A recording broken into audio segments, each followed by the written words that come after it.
You wrote, if I can quote what you wrote to you, we have snipers all around the stadium just in case something were to happen.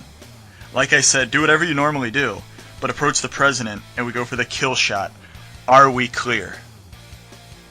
Really? Yeah. It was. Now, do I honestly think that he was going to order a hit on Mr. Met? Probably not. I think he was just trying to scare me into not going near the president to make his job a lot easier. But I wasn't going to take that chance, man. I was certainly I believed him when he said there were snipers on the ring of the stadium. Absolutely. I mean, Bill Clinton was there, and the Secret Service don't mess around. So I was pretty scared at that point. Pretty scared. Were you in your costume when he threatened you? Yeah. Well, that was the thing. I was walking around doing my thing, and I was actually I had in my head that I was going to get a picture with President Clinton. I was going to go up to the press deck. I knew, kind of a back way to get to the room that I knew that Clinton would be in, and I figured, we'll walk by, we'll knock on the door, someone will open the door, and I'm sure if the president sees me, he's going to go, hey, come on in, take a picture, hey, Monica, move over, something like that. But no, that plan was put on hold permanently when he said that, and just when he finished saying that, and he repeated it a second time, which really sent the chills down my spine. But just to remind you, right? Oh yeah, are we clear? But just as he's finished saying that, around the corner comes then Governor of New York, George Pataki, and he comes walking up to me to shake my hand. Hey, Mr. Brett, what's going on? And I'm thinking, all right, well, he's not the president. He's only the governor. Maybe they just go for the shin or something. But I was bracing for some sort of impact of gunfire at that point.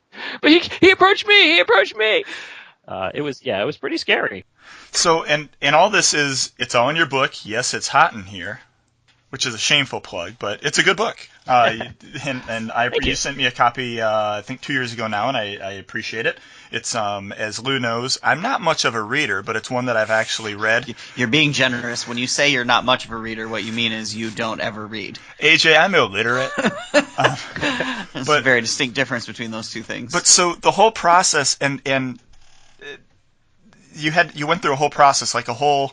run me through this, because there was metal detectors and something with the Mr. Met head itself, and I mean, it's a crazy story. Oh yeah, so talk to me about what exactly did they investigate about your head costume?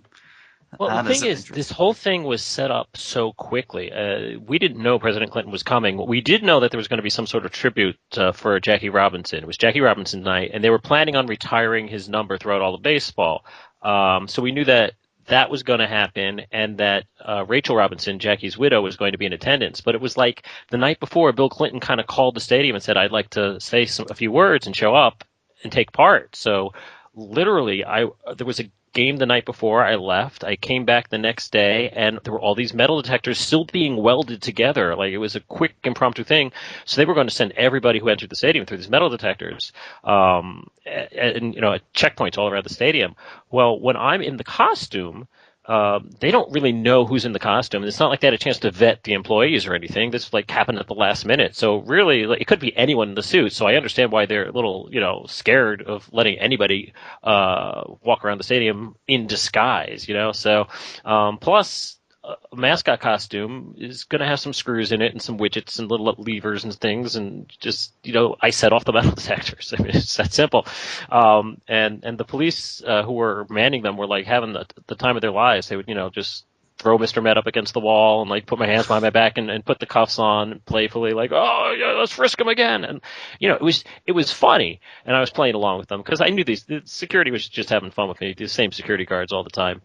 But it was creating such a backup of people who were watching this, and people weren't going through because I was taking up space. So Secret Service was just not happy with this. So I think they just wanted me to get going and move along and just let them do their job. But you did get to meet, you met Jackie Robinson's widow, Rachel. Yeah, she was great. I was on the field, and, the Mets organization was very scared of that I would do something all the time. I was the first Mr. Met. he was around in the mid '60s, but that was a completely different era, and it was like a guy who worked in the ticket office. He wore a paper mache head once in a while. That went away very quickly.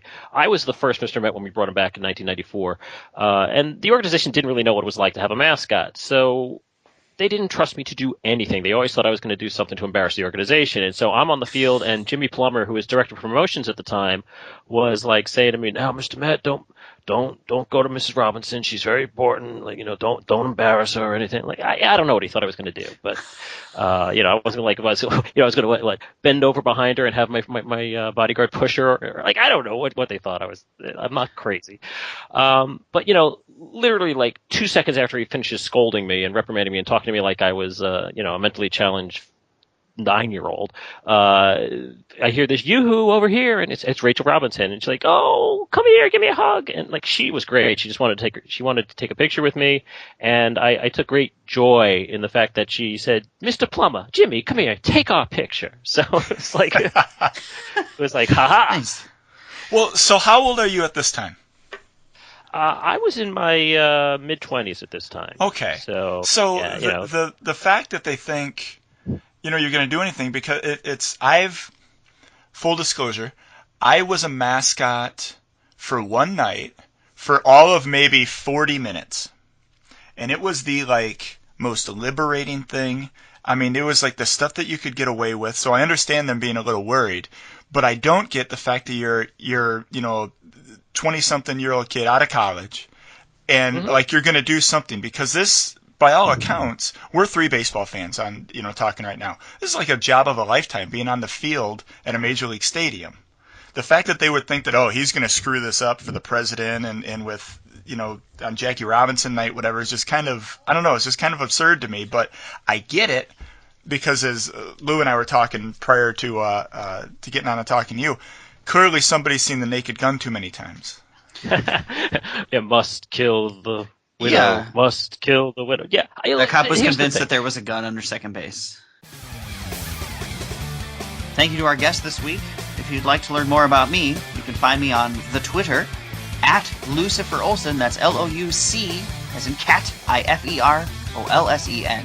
Sean, where can the people find you? Thanks, Lou. As always, you can find me on Twitter at HOVG. And remember, head on over to our Facebook page, facebook.com/HoloVeryGood, and drop us a like. We'll talk to you later. Later, boners.